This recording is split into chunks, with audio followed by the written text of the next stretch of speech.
please, I will ask you to turn off your mic and video during the presentations. And then, of course, as the debate will not be recorded, you will be able to turn your microphone if you like, if you wish to ask a question, or your video if you wish. So if you also wish to ask a question, please feel free to write the word question in the chat, and I will give you the floor to ask it yourself, turning on your camera, which is maybe nicer to the speakers also, of course.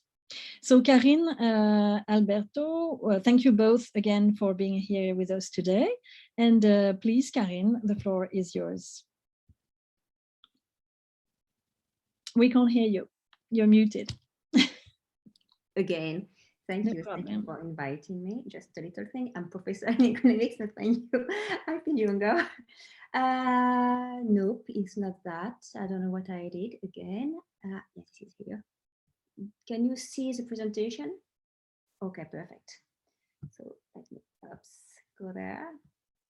And I will try to make it smaller. Yeah, it works. So this is step 3 on discrimination. And we have an economic perspective because I'm an economist working on health economics and healthcare system. So what we can read on the website is that there is a question on stake, current state of scientific knowledge, what we know about the immunity, about the duration of this immunity, the length, how long are we protected when we get vaccine, and the link between immunity and transmission, the access to vaccination for all, for part of the population, is that a deliberate choice or by practical ability to accept it, and the exit of the pandemic building on, should we think that the only exit of the pandemics need to be built on socio-economic discrimination or spatial discriminations, or can we think about something else? And the new unfairness arising from the effective access to the vaccine, we will talk about local and then global scale, and of course, health information and mobility information, meaning that I think it would be better if I can do that. No, I can't. Okay. Let me just do that, make my screen, yeah, better for everyone. So let's go.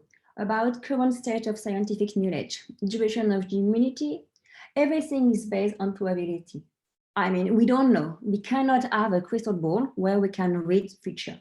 So we need to use probability to imagine how will be the future. And then we need to set up rules and decisions based on this probability. And what we know is that we do not have only one virus. First it was one virus, but now it's not. There is variants. And we don't know how it would change in the future.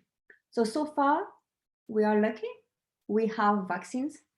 But so far, vaccines, or some of these vaccines, are efficient on different kind of variants. But we don't know how it will be later. So far, we thought about seasonality. It was, we thought, or we are still thinking that the situation, it was when the weather is very cold, or when well, let's say that like that, even if it's not totally true, because you know, even in very warm country, we may have we have the virus. But anyway, what about how can we reduce risk? This is the question. This is why we want to use scientific knowledge to reduce risk, and this is how our best political decisions. So if we think about the duration, the length of the immunity, in terms of economic perspective, we need to think about the GDP. We need to make country still having an activity. And this is about growth. This is about how we can contain the economic effect of the virus. And to do that, we need stability. Because for growth, for GDP, we need stability. Economically speaking, we need stability. And what we know is that with a virus and without protection against this virus, we have a huge shock on labor market. And this is what we want to reduce. This is what we want to control. We have check on markets, not only one market. What I mean by that? I mean, it is about tourism, but not only catering, clothes, and every market's connected with a virus effect. So it's a lot of markets affected by the virus. And what we want in an economic perspective is to reduce this effect. And a way to reduce this effect is to restore confidence. And how can we reduce confidence? This is to prove or to find a way to say to people, if you are vaccinated, then you will be protected and you will be able to protect others. And so this idea of vaccine passport is a way to send a message, kind of signal to say, if you get it, you will be able to protect not only yourself, but others.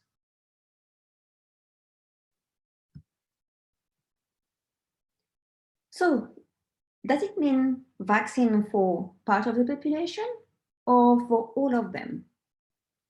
Kids are the less vulnerable. So if we think in this, if we are consistent with that, we need to think if kids are less vulnerable than others, we need to focus on the most vulnerable part of the population. And not only in developed countries, but also in developing countries. Yes, but no. Why? Because of vector of transmission. Transmission again. Because transmission, kids are kind of invisible, are represent for others, invisible vector of transmission. They are not sick, or we cannot really know. So they're sitting in good health status, but still you can get sick because of children. So this is a generational issue then, because to protect older, we need to vaccine the younger. Is that new? This is a historical perspective. I don't want to talk about that. I will let others to discuss about that. But definitely, it means a long-term issue. And it means that when I said this is not market, but markets, it's because education is part of the big picture. Education now, because virus have effect on education. Who teach to children? Teachers, and they're not so young. So we need to protect teachers. And because kids can get infected, we need to protect teachers from kids. So this is why it's very difficult to determine how to protect the population, how to restore confidence in the country or over the world. What about the link between immunity and transmission? We have this invisible vector of transmission, kids again, but not only, the vaccines one. Why? Because we don't know exactly. We know that so far, when we get vaccine, when we get the vaccine, you are protected and you protect others, but we don't know how long. And we don't know about variant. So we know little by little, we get additional information, but we need to see and analyze and study in the same time that we need to take decisions. That makes things highly difficult. And because we don't know for sure, we do what is safer in terms of public health, in terms of collective health. Here, public health is really about collective health.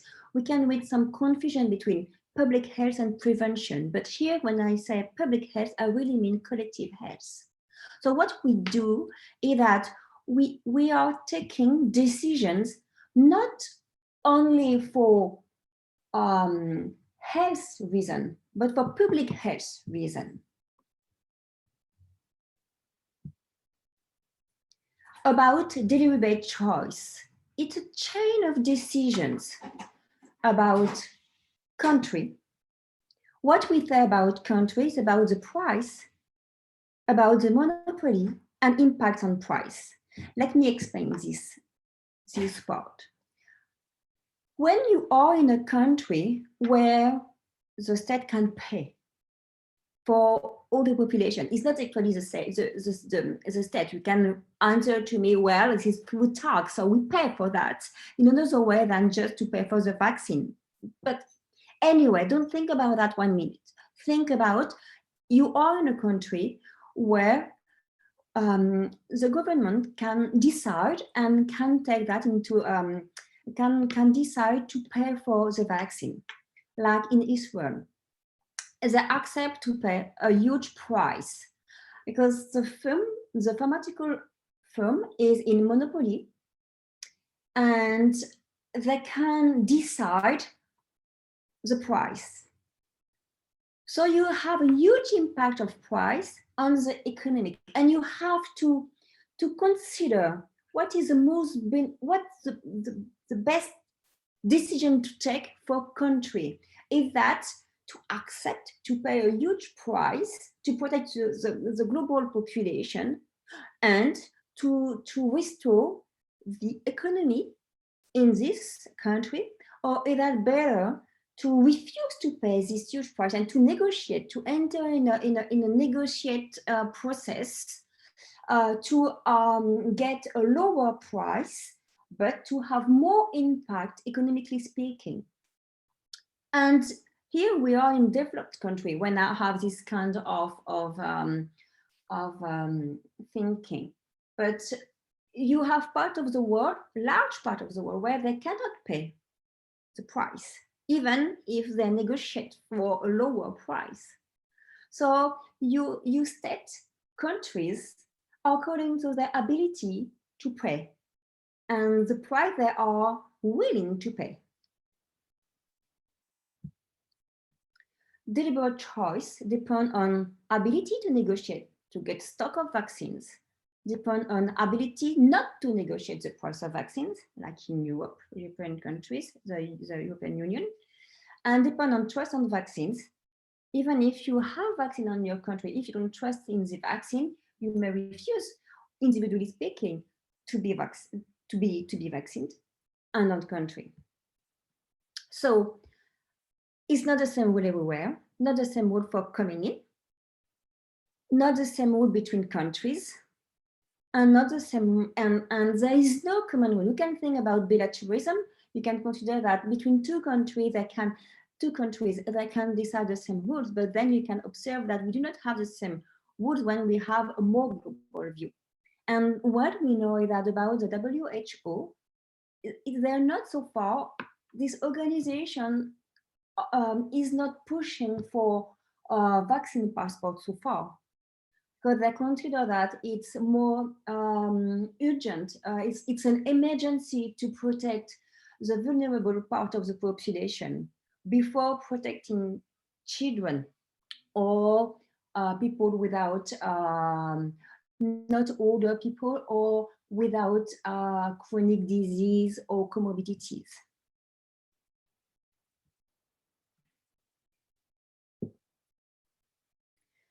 Is that a deliberate choice if it means a reduction of freedom? But what we mean by that, Is that to travel for leisure? Is that freedom to travel for leisure? I mean, where we set up the frontier of freedom. Are we free if we have to stay in our country but do what we want to do, or not? And when I think about tourism, we know that it's not a secret. Who travel for leisure? People in countries where with a huge GDP per capita, where partially in countries where with lower GDP per capita. This scheme is important for wealth redistribution. So what it means? It means that sanitary passport can be a way to restore this equilibrium between countries. As we can observe in Mexico, for example, where US citizens can go there without any proof of non-contamination to keep tourism. That is a huge source of income.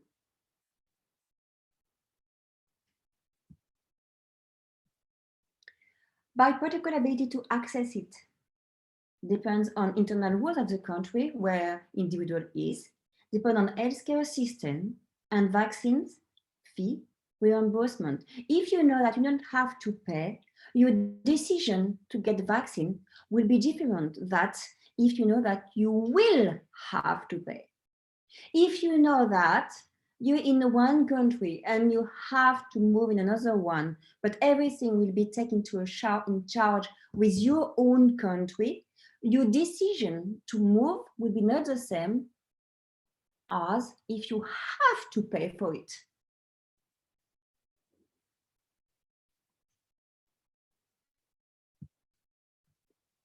Existing socio-economic discrimination. One reason about vaccine for traveling. In France, we can read, I don't know exactly, I saw that in press. I'm not totally sure about numbers. I'm sorry if it's not exactly accurate. But I read that in France, 2% of population is about 50% of flight transportation, and in UK, 15% of people are about 75% of flight transportation. So what I want to say about that is that what we mean by traveling and freedom is not common way to see things, depending on where you live. And that was the example I gave you before about Mexico. No need to vaccine to go in, and this is to reduce shock on tourism. But later, is that here? No, let me see. No, it doesn't. Just I want to say that in Turkey, for example, you can go, there is a lot of restriction for local population, but if you go there for wedding parties, for example, you are not concerned by these rules. So local rules for citizens in one country can be different from rules applied to foreigners or or tourists. About socio-economic discriminations, if you think about France, there is one of the poorest department district called Seine-Saint-Denis. There you have vaccines available. Not enough people from this area want to be vaccinated. So even if there is vaccine available, people doesn't want to get vaccine because they don't trust on this vaccine. So these vaccines are open to people from wealthier areas where there are less vaccine available. So what I want to say through this example is that it's not only a question of accessibility, it's also a question of acceptation to get a vaccine. About spatial discrimination could be the way you live, your ecological environment, ecological system. If you're alone, maybe, or isolated, maybe your decision to get vaccine will be highly different than someone with friends and relatives and people around. So you have an imbrication of different factors. From local, you have this, you may have local restriction. So far I said, if you have restriction, it could be if you leave your country to go in other country, but you may have restriction inside, within your country. Like, for example, in France, for cancer, music cancer, it's about to get or to prove that you were sick in the last 180 days, or you got a vaccination. So it may have, in such a case, it may have impact on your daily life.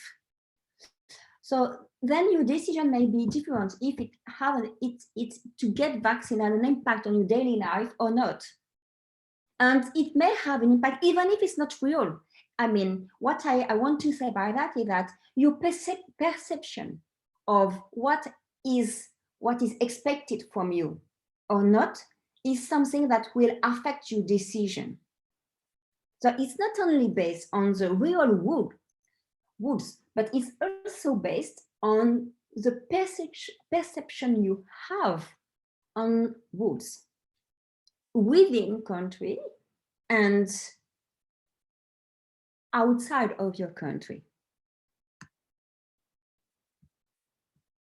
About global point of view, you may have also traveling a kind of program, tourism program, where you can go in foreign countries, but you need to be isolated from local population. So you go there, but you cannot be with local citizens. So you go there to see things and to enjoy landscape or climate, but you cannot exchange with local citizens. That will have an effect on the way we understand others.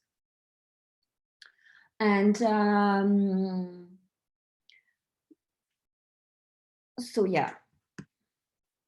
And at least, because I don't want to be too long, it's a question about confidentiality. You have this statement in US saying that they will implement a kind of e-system, or the poor e-system, to check on individual vaccination. But if it's a poor e-system, is that a relevant system? How can we trust in this kind of system? If it's a performing e-system, how deal with the database? You may have, it can be further than just health information on stake, because it can be a tracking system if it's through your mobile phone, and then with the data we can check your mobility. We can check a lot of other information. So it could be a way to enter in this box where we want to control one thing, but because from controlling this thing, we can get information to a lot of different kind of area. And then it's kind of temptation to use this information to get more information on citizens. And I'm an econometrician, so what I do is using database. So I know exactly how powerful can be this kind of database. And the last question is, do we really have choice? Thank you. Thank you very much. Thank you very much, Carine. And thank you very much to stick to the clock, which is completely fine. So, Alberto, the floor is yours. Thank you. Can you see me and hear me? Yes, maybe Carine, you can. Yeah, stop share. Yeah, yeah. Thank you very much. Thanks, perfect. Thank you. So thank you very much, first of all, for the invitation, and secondly, Carine, for this interesting overview of some of the ethical, sociological, and practical issues with vaccine passport. This was very informative. Now, I will try to focus a bit more on the ethical aspects of passports, maybe. So I will try to state my argument for some form of immunity passport, and also try to address some likely objection. So I know you had previous meetings, previous seminars about vaccine passports, which I couldn't attend, but I presume some of the issues that have emerged have to do with this conflict between individual freedom versus protection of vulnerable people and the public good more generally. So in general, the debate is framed in this way. So there are people who tend to be against vaccine passports, or I should say immunity passport, and I will say something about why I say this.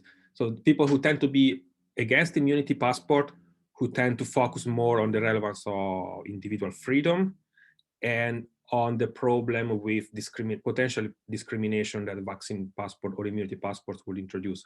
And on the other side, there are people who are more concerned about the health of vulnerable people, so protecting people from COVID-19 and protecting the public good. So for example, trying to achieve herd immunity. So vaccine passports are a kind of mandatory vaccination because they put constraint on individual freedom if people are not vaccinated. And this is a kind of mandatory vaccination. Normally mandatory vaccination policies, one of the aims, not the only aim, but one of the aims is to try to achieve either herd immunity or some form of, well, some high level of collective immunity. So this is how the debate is normally framed. People who care a lot about freedom tend to be against the idea of immunity passport. I would argue that the opposite is true. If you do care a lot about freedom, as I do, you have reasons to support immunity passports. So freedom is a principle, is a value that supports immunity passports for the following reason. So first of all, if you have an immunity passport, so if you are immune either because you have been vaccinated or because you had COVID-19, in this case, well, the same applies in general, but let's stick with COVID-19.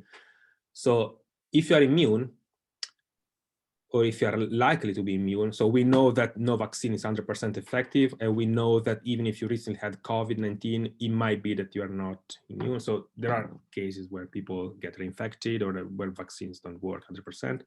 But suppose we want to maximize the chances of immunizing people, because if you're immune and you go to a pub, you go to a restaurant, you go to the church, you go on a plane, you are way, way less likely to infect other people.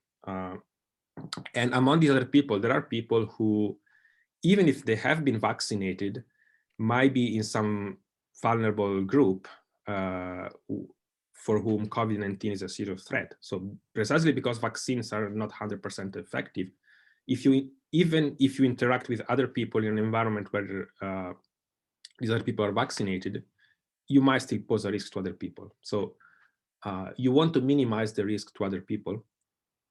That is why I would talk about immunity passport and the vaccination passport, because if this is the purpose of protecting other people, then it doesn't really make a difference whether your immunity comes from a vaccine or from having contracted COVID-19. So in both cases, you are likely to mount some high level of immunity.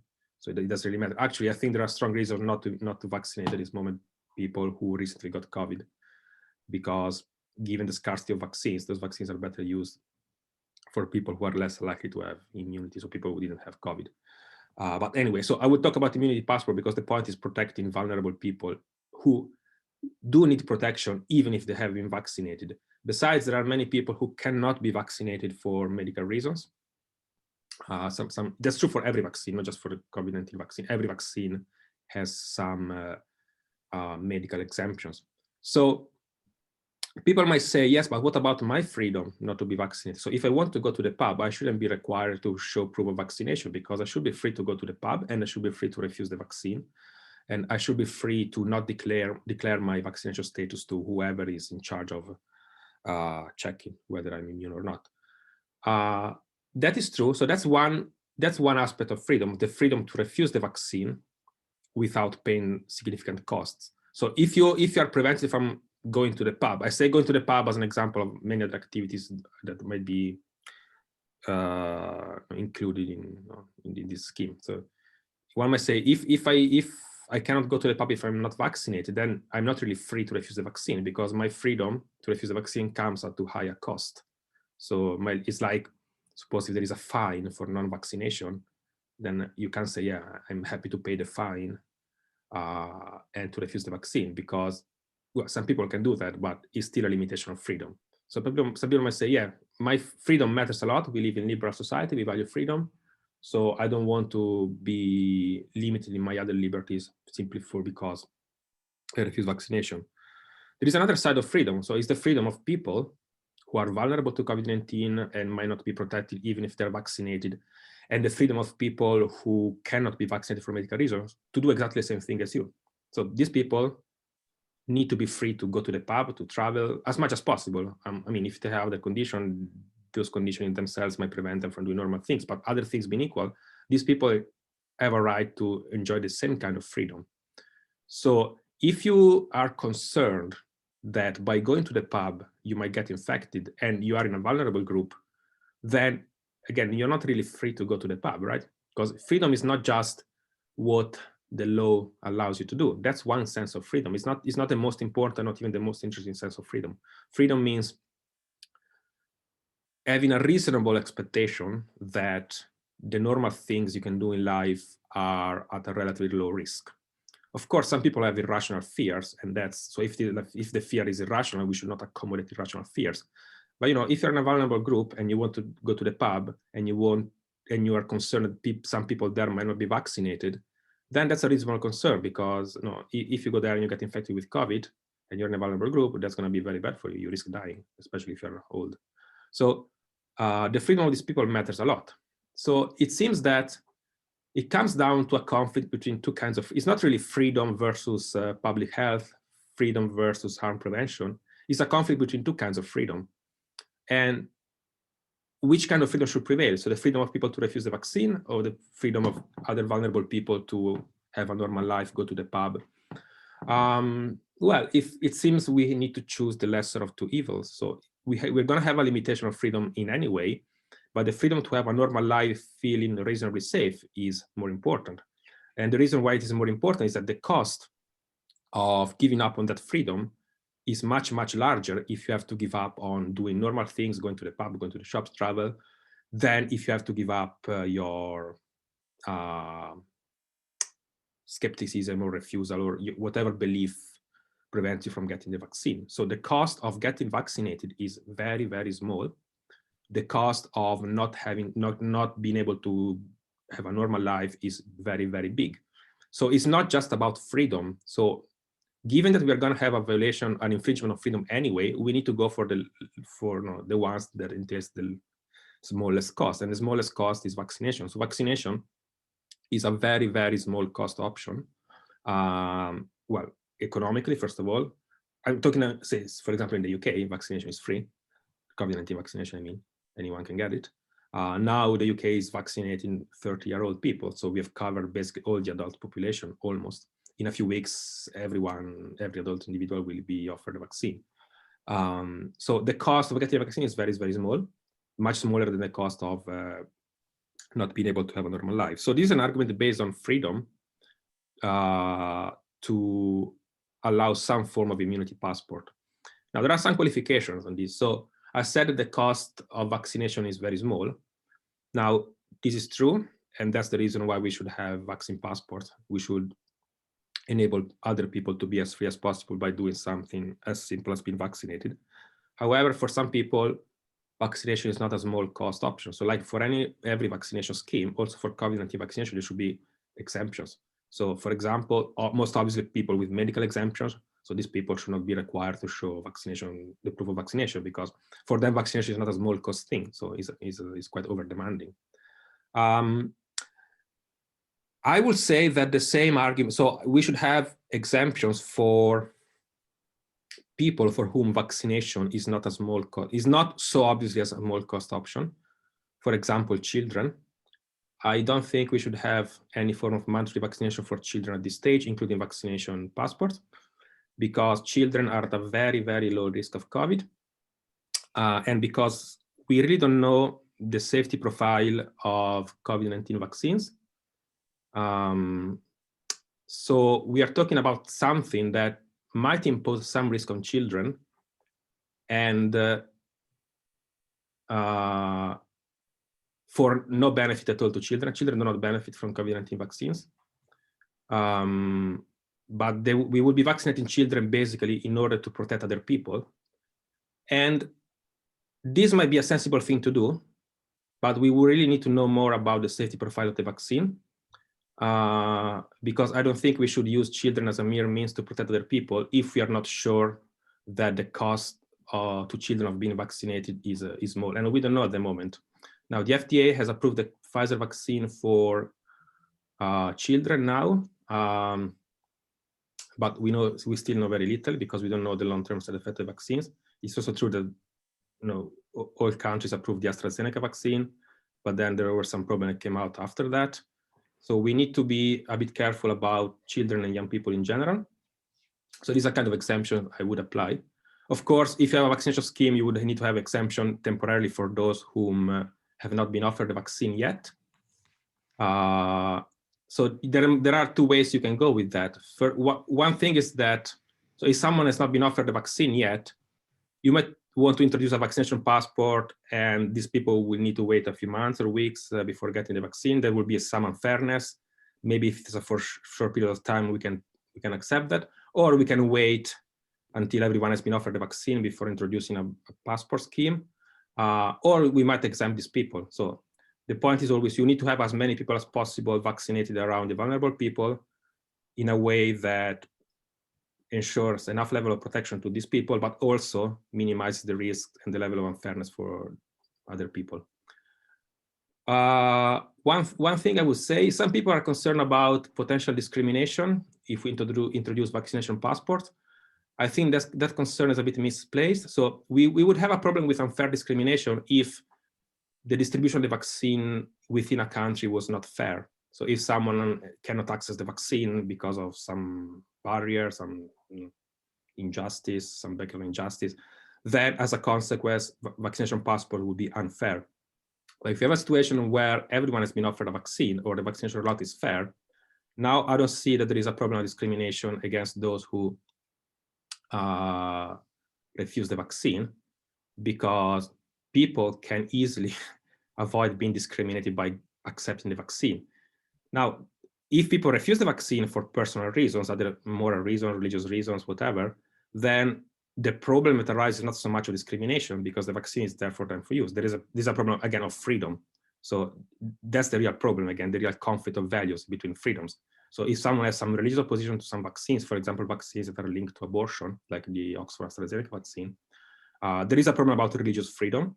And again, I would apply the same argument as before. So the religious freedom to refuse the vaccine versus the freedom of other people to have a safe and normal life. And again, in secular societies, I don't think that religious freedom should trump other values when these other values concern people's health and the public good in general. So this is to say that I don't see discrimination as a big concern. I see that the real problem is really a conflict of freedom, and we would just need to go for the lesser of two evils. So we should go for the infringement of freedom that entails the lowest cost for individuals, which is vaccination, basically. I think I've spoken for maybe 15 minutes or something, so I would stop here and maybe we can go for the Q&A. Thanks. Thank you very much, Alberto.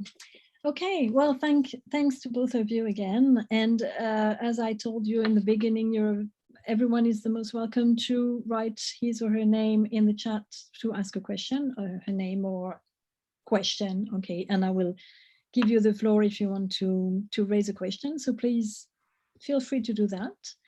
And first, maybe waiting that people are going to do that. Yes, Carine, you want to tackle? You want to take the floor now? Okay, please, if you like. Yeah, I have a quick one. Yeah.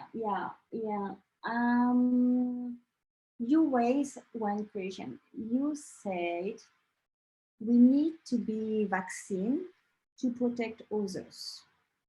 And you said it's not a question of freedom, it's not freedom against public health. Is that right? You said it's not freedom against public health, it's more we need to be vaccinated in order to protect others, because otherwise we may be at a danger in terms of transmission for the vulnerable ones. And I have two questions then. What about if the most vulnerable people are already protected by the vaccine?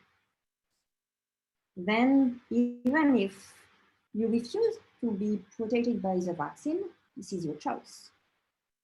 And in the same way, if you're old and if you get older, or if you have more than 55 years old and you don't want to be vaccinated, this is your choice, then you will be, or if you have 85, that's very much better. I mean, you're 85 and you refuse to get vaccine, then the risk is for yourself, not for others. Then why you shouldn't just refuse to get vaccine? That is my first part of question. My second part of question is about children.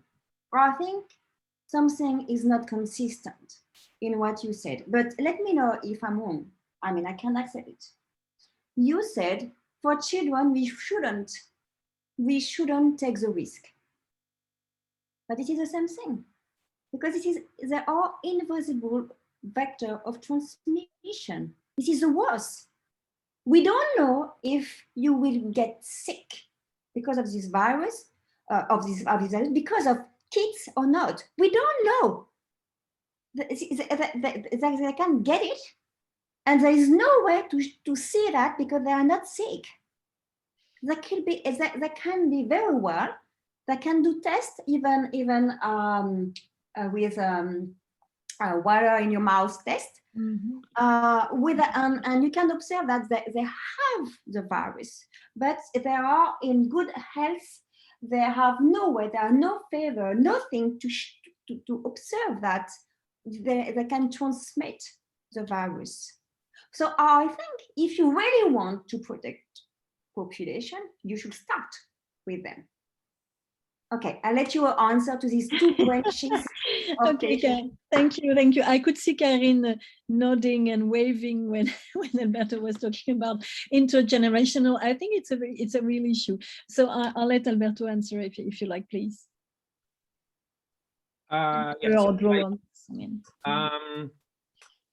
So school reopening in the UK, for example, was not linked to a rise in infections, which means that children are not, given the current level of immunity, either because of COVID or because of vaccine, children are not a main vehicle of transmission.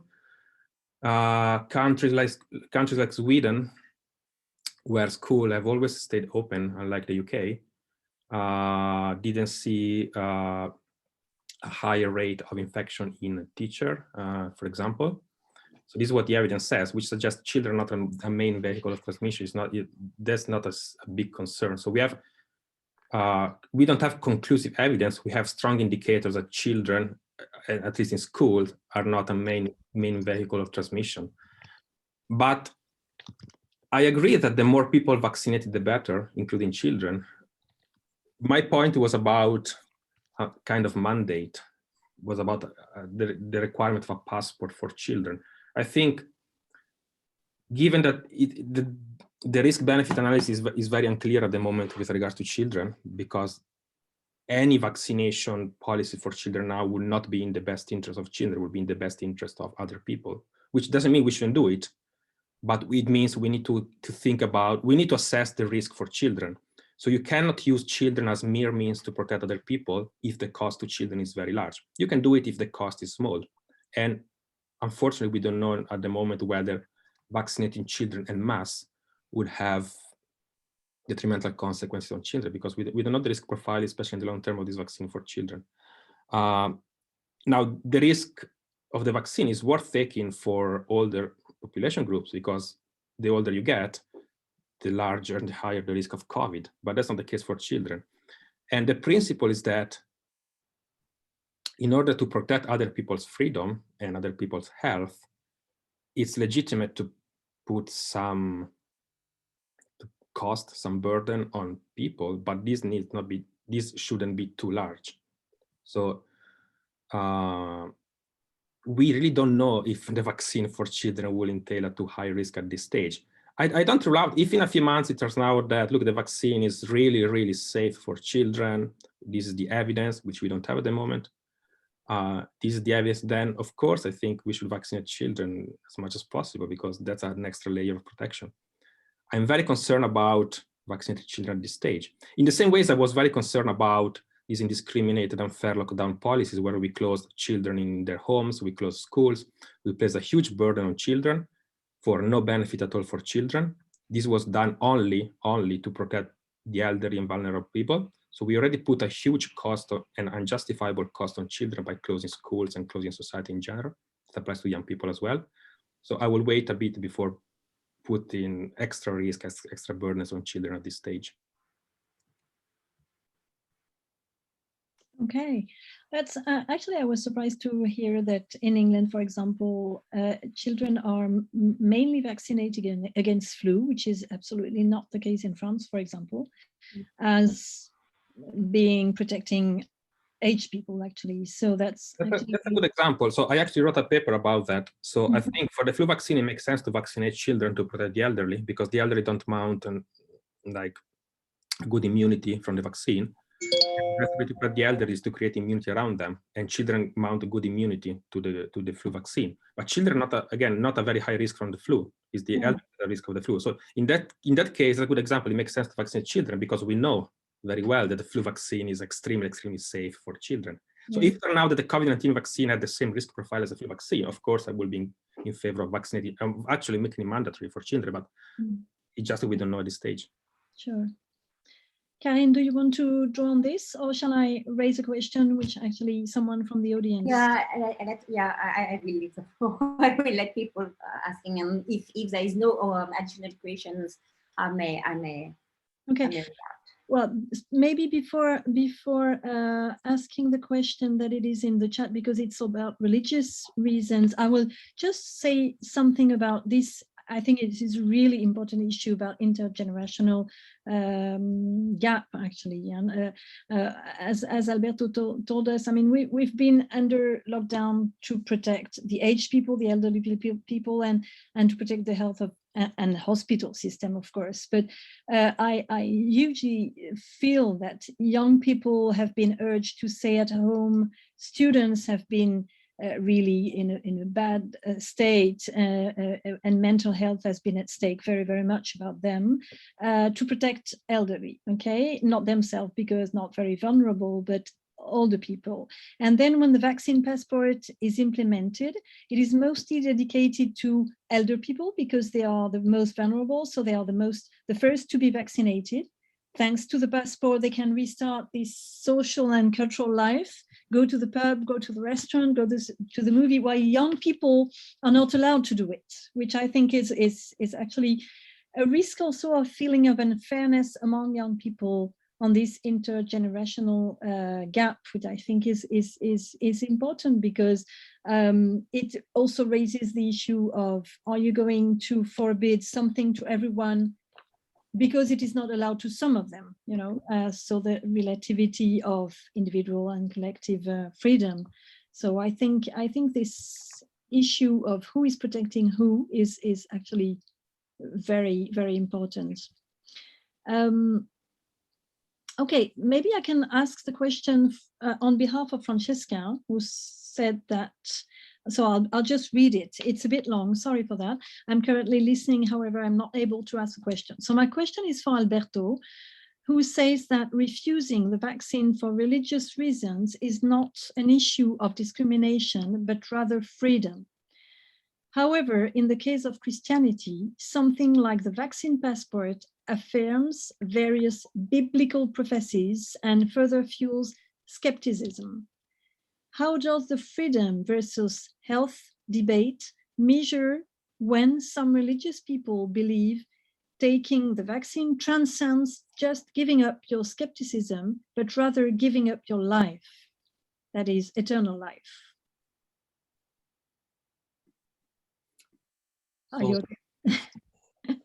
So that's a religious belief, right? So we're talking about a religious belief. So this thing about the eternal life is a religious belief, and there is a more general point about the place of these kinds of religious belief in the context of public health and public health ethics in this respect. So if you think about the general ethical framework within which we're moving, so we're living in a secular society where public health, protecting individuals, fairness in the distribution of the burdens entailed by public goods are more important values than respect for religious freedom. When these values conflict, of course, we should respect religious freedom as much as possible.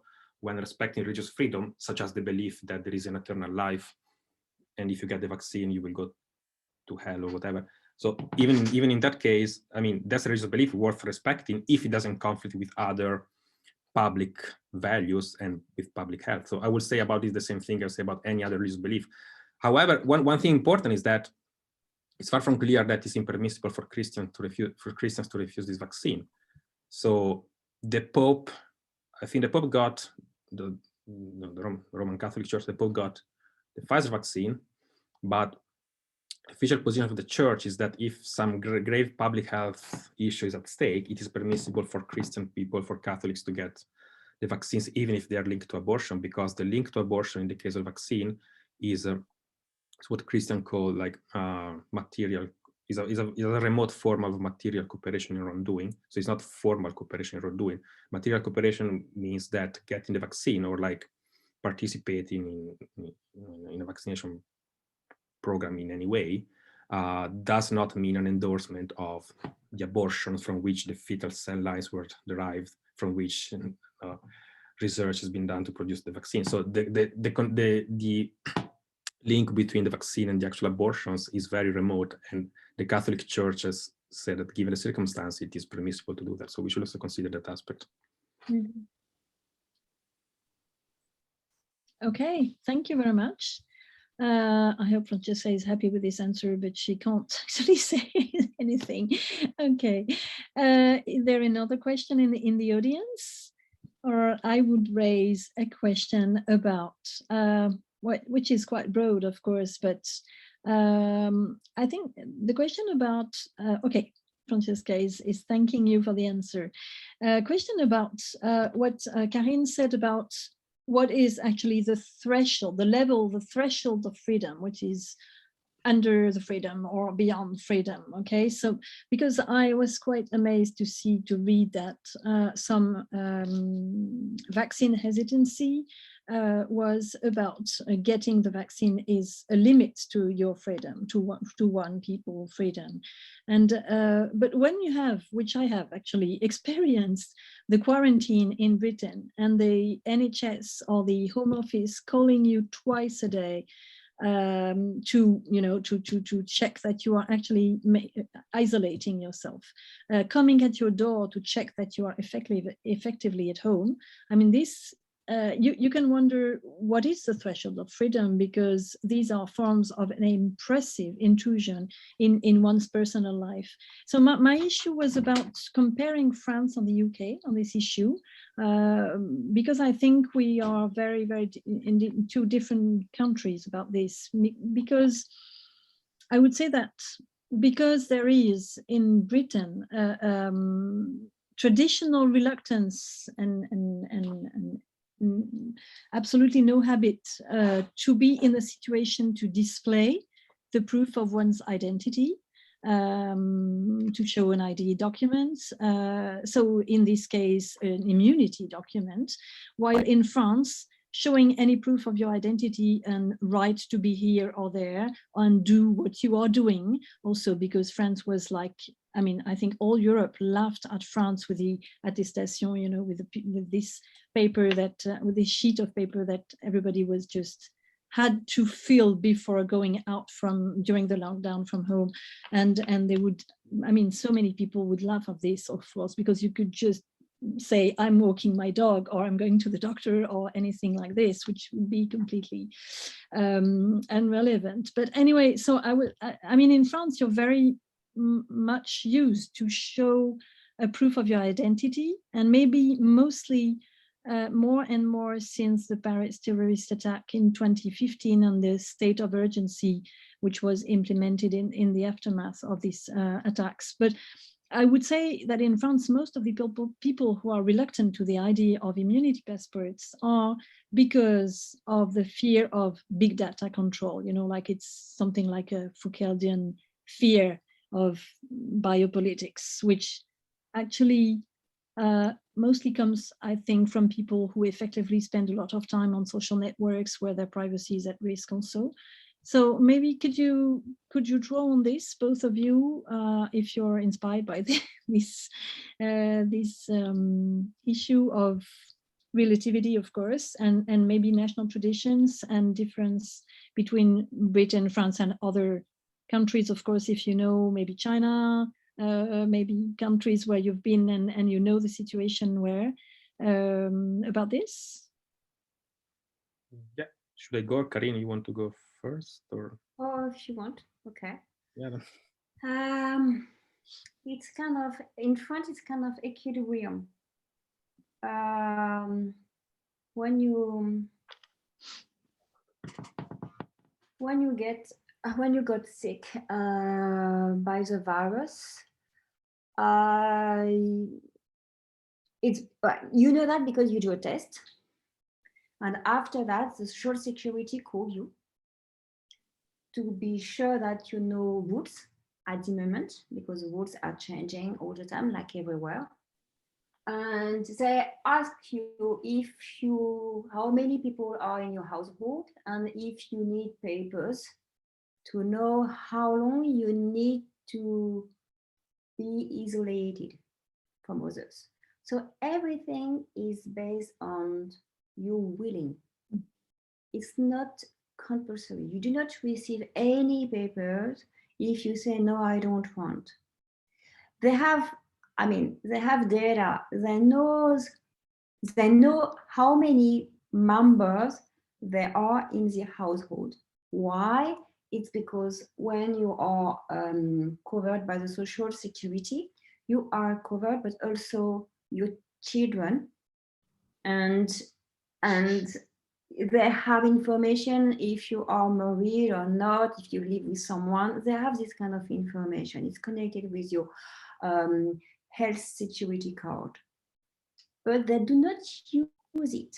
They put questions even if they do not have any information on your health status, even if they have information about your chronic disease, about the number of people in your household, and so on.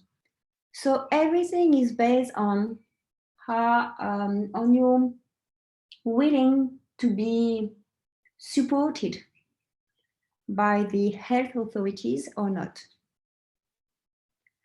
And I can say this is exactly the same thing at school. In France, they do not close so much school, almost no. This year, I think they closed school for 1 week for primary school. But rules are, among these rules, you have one saying that if you have one kid with the virus, you have to close the classroom. Mm-hmm. But because you do not have, there is no compulsory mechanism to force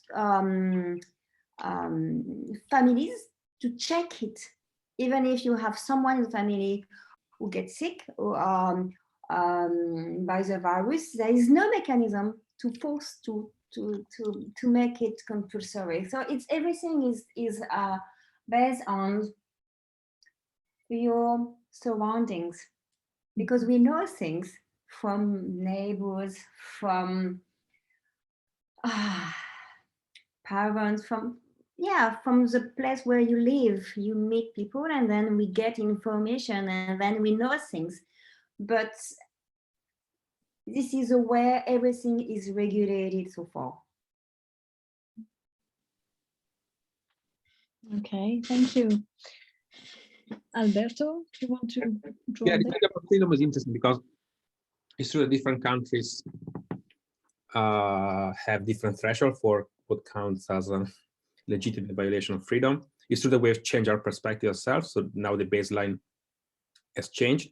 So many of the freedoms that we took for granted until 1 year, like 1.5 years ago, now we cannot take for granted anymore. So I think that, yeah, so you said something, I think, about this concern for freedom with regard to the vaccine, but we've been in a lockdown for 1 year. We had our basic human rights violated for 1 year. I find a bit strange people are very concerned about freedom with regard to the vaccine, and often it's the same people who accept to actually push for lockdowns. Yeah. I don't. I mean, I understand the position of those who have always been against lockdown, well, like I've been, by the way, and now are against the idea of vaccination passport or multi-vaccination. I understand that. What I really don't understand is those who have been and are for lockdown. They would want to lock down as soon as maybe there is one student in a class that is infected. We want to lock down everything. But then when it comes to vaccine, they say, oh, no, we cannot violate people's freedom in that way. I mean, that's pretty inconsistent. It's interesting to see this difference between countries as well. So my family is in Italy, and Italy is the same as France. And I often laughed when my parents would tell me that they would have to go out and fill in this form every time. And I'm going to shopping, I'm going to the dentist. I mean, this is a waste of paper. Italians like paperwork a lot, but that's too much. Anyway, so that's ridiculous. But the UK had its own. I said ridiculous, so I didn't want to say it about that. Okay, the UK had its own ridiculous things as well. Because I had the police coming over my place, for example, when I was quarantined after returning from Italy, because they came to check if I was actually at home. It's not that they called me. Some people receive phone calls. They actually two police officers came to my place, wanted to see my passport, wanted to check that I had my test kit at home. I mean, that's what you do when people are in prison. So that's what you do with criminals. Yeah. Now, that tells a lot about how the threshold of what we consider acceptable violation of freedom has changed. Now, I think all this is totally unacceptable. But the reason why it's unacceptable is because the cost that we are imposing on people with this violation of basic rights and freedom is disproportionate, and it doesn't justify whatever benefit comes out of these kind of restrictions, if any, which is questionable, if any. But vaccination, again, it's a limitation of freedom, but against this background, to me, seems an incredibly small limitation of, well, not a small limitation of freedom in itself, but a limitation of freedom that comes at a much smaller cost. So the limitation of freedom itself is infringed in the same way, because you want to do something, you cannot do it, like refuse the vaccine, for example, or go out for a walk, for that matter. But the cost, so given that we have accepted all this, the cost of giving up your freedom to refuse the vaccine is vastly small, because vaccines are actually a good thing for many people, except for children, because we are unsure about that, but they are a good thing. I mean, I got the vaccine. You have 1 day of some, to be honest, some very bad side effect, but that's 1 day, and then you're okay, you're protected from COVID. So I think that's acceptable. What's not acceptable is what we accepted so far. We accepted the unacceptable, and now we have qualms about an injection. That's, I don't understand that. Yeah, that's right. I also had the police people coming at my door, and I thought it was just incredible to see that in Britain. But and I think it's interesting because it may have some, some consequences also on what we've been experiencing, and then what we will accept as threshold of freedom after this pandemic. And I think it is going to change about this, really. Okay, well, if there's no question from the audience, I also have another question or issue to raise, which if it's okay with you, if you have something to draw on this, because actually I'm a historian of health, but I mostly work on pollutions and intoxications and exposures to toxics, and I would argue that this passport, the vaccine passport, raises the issue of individual, let's say, individual variability among people. Means, like, the issue of who is likely to be ill, vulnerable, but also who is likely to be a source of not intoxication, sorry, but contamination for others.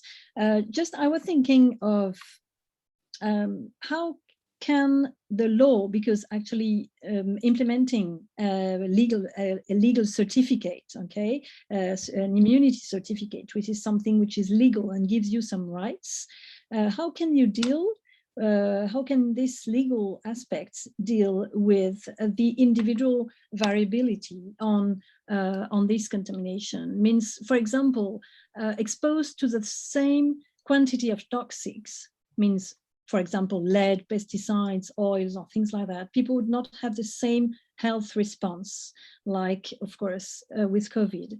And yet, scientists and law have established thresholds of exposure, which are standards valid for the whole population.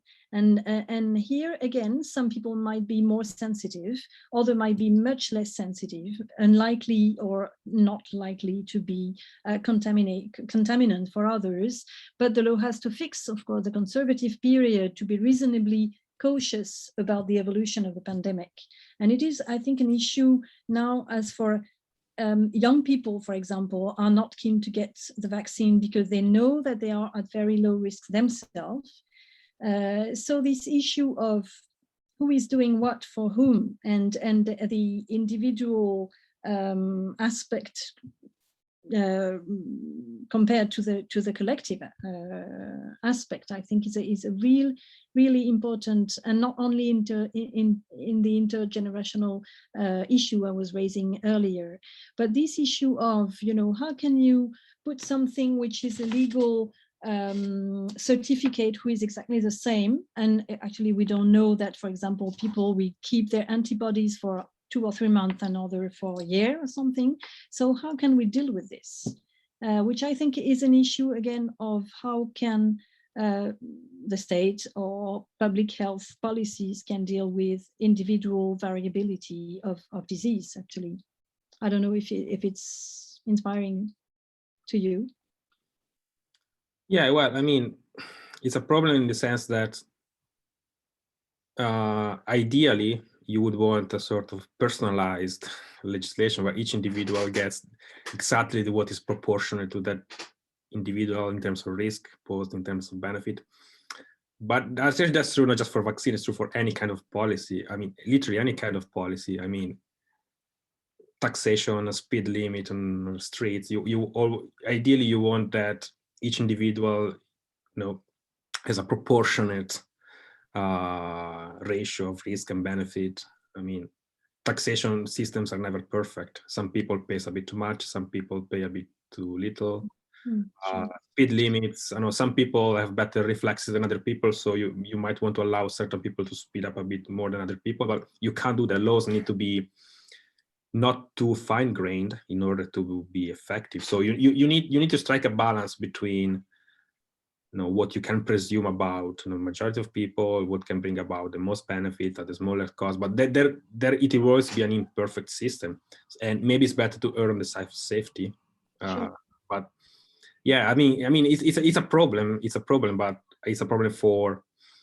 I don't think it's specific to vaccination or to COVID-19. I think it's a general problem, normally dealt with by just drawing a line somewhere in a way that is safe and it's as proportionate as possible. Yeah, sure. But my guess was also that maybe there's something linked to what we could call the process of individualization of solutions. For example, I'm mostly working on environmental issues, as I told, environmental disease or climate change or so forth. And I think there is really a huge issue on how states rely on individuals to deal with these issues, and actually decollectivize and individualize the solution. But they say to people, you have to you have to eat organic food if you want to be in good health, or you have to open your window every morning if you want to make some fresh air in your etc. And so all these behaviors are individual behaviors, and people are supposed to do that to solve the huge climate or environmental crisis. And this, I think, would be maybe have something to do with a reverse movement here, where states are getting much more, because there is a crisis and the emergency crisis. So maybe states, maybe, I mean, even in Britain, I mean, which is supposed to be a very liberal country, we had this really backlash of states coming and dealing with all these sort of issues. And I think there's maybe something very historical here, you know, historical shifts on this collective and individualization of solutions again. Yeah, it's highly interesting what you are saying. When you say UK, it's a liberal country, I think it's in a term of economic perspective, Sure. not individual perspective. And this is what you explain when you describe how you will be controlled by policemen in your own habitation.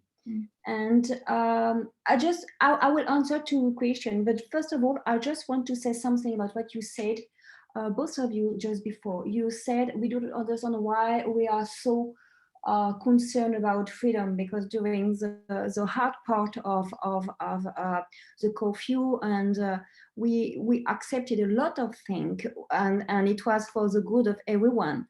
But it's not the same thing. I mean, when we are war is not, I mean, it's not war, but definitely. But what I want to say is that there is some critical situation where you cannot accept the same thing as a normal situation. This is what I try to say. And control doesn't mean that you accept everything. I mean, freedom means that when you are in a normal situation, you accept some part of the control, and you do not want to accept another part. And you put limits on what authorities are allowed to force you to do. And when we are in crisis, you accept to leave, to give up this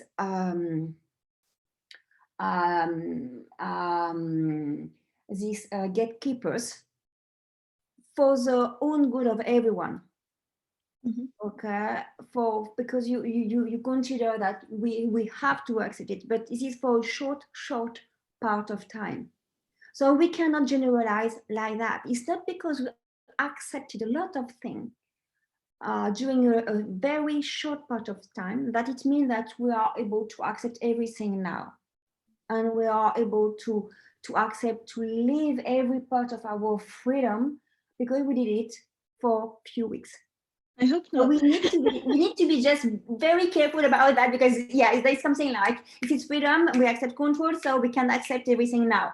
And this is why I just, but turning on your question about individualization, this is what you said too. You said, I got vaccine and I was sick for one day, and after that it was better. I know people who were sick for a long time. I know people who was not sick at all. And I was infected by the virus. I had nothing. My husband was infected by the virus. He was sick for 10 days. So we cannot compare. And this is not because we experimented something that we can say this is everything the same thing for everyone. I know someone who got vaccine and now is paralyzed for one part of his face. It will be better, and it's better and better, because now she has, this is a female, she has to do re-education to recover ability to use her face, but she cannot. She was not able to speak at the beginning. So it was very hard. So this is what I want to say. This is, as you say, this is individualization. And when you think about sanitary passport, this is what I said in my presentation, that this is to restore confidence. Yeah. Because obviously it's not a miracle. It's not how you have a stick and you do that and everything are normal as before. It's absolutely not that. So this is just to restore confidence, because we are not the same. And obviously we will not react in the same way according to the variant and variants. Yeah, and we have to see that if some people got infected at the beginning of the contamination, they may be still protected. Some others, after 3 months, are not. So we don't know. So the only way, so what we do right now is to restore confidence, to be careful in an economic point of view. Because if we do not do that, we may have a major crisis, economic major crisis. That will be much harder for everyone, because you see, it will be not like we are not we are in the same boat and we have to struggle all together. If it is an economic crisis, then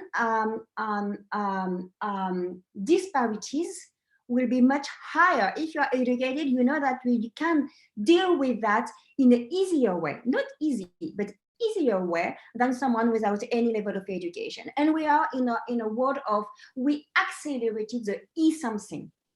ES, e-education, is something. And so for the one who cannot do with a computer as we do today, it's a nightmare. So we still need people to fix things in the house. We still need people, but it will be not the same thing. Everyone who was in charge to clean offices are not useful anymore. Okay, so this is something we need to keep in mind. I think when we think about this sanitary passport, this is, according to me, this is not a question of how to deal with crisis. This is much more on sanitary crisis. This is much more, or this is even more, how to deal with economic crisis coming. It is. And in an emergency situation. This is that, and we have to think about that, because, okay, now we have to deal with sanitary crisis, but we know that the future is a kind of dark future. So we need to find a way to light something, to make things, to lighten something, to make something more positive, and to give hope. Yeah. And this is why I'm not against this passport, even if in terms of public health, I'm convinced that it's not a good idea. But then I was totally against the passport, as you said at the beginning. And now I can understand why it might be a way to deal with other issues, but not only public health. Yeah. Thank you, Carine. Alberto, do you want to answer something or to say something more on this? No, just it's always different balance between individual responsibilization of individuals and legitimate degree of state intervention. And it's true in emergency situations, we tend to defer more to the state. The state has tended recently more to responsibilize people. Say, for example, the vaccine for pregnant women, basically in the UK, they said, up to you, do whatever you want. And so Israel, they did it. Yeah, I mean, it's always a different balance between allowing people freedom, and freedom comes with a cost, because if you are let free to make your choices, then you're responsible for the choices in the good and the bad way. Exactly. And it's a different balance to strike, and emergencies bring up this problem even more. Okay, well, time is flying now, so I want to thank you very, very much. And I can see that this is a very, of course, topical subject, but also very sensitive, and that it raises so many questions. And I think, just to say that, I mean, what you raised, both of you, is actually a signal on, and I'm very interested on the idea that, of course, we're not going to accept everything now that we have been so much locked down at home, etc. But still, I'm interested in what is going to remain from all this. And I think it won't be nothing. Not only that we're not able to hug anymore. In England, in Britain, the hugging day was like, it was advertised on the 17th of May. Public hugging is now allowed, which is very strange. Rules on how to hug. You cannot hug in any way. There are specific rules about how to do it. It's not just hug. Exactly. So I think this will remain. I mean, some things of this will remain, and maybe I hope, of course, the best things of it and not the worst. Anyway, I want to thank you again for this very interesting and inspiring conversation, and just announce that this was the third session of our Science on the Public Sphere seminar at the Maison Française, and the number 4, the next one, will happen on next Friday, which is the 28th, yes, at 4 o'clock. It is not at all on COVID and on passport, the immunity passport this time. It's on migration and media coverage and ethical challenges about this, about how actually media talk about migration, report about migration. And this will be chaired by my colleague Thomas Lacroix. So again, thank you very, very much, and see you next time. Bye-bye. Bye-bye.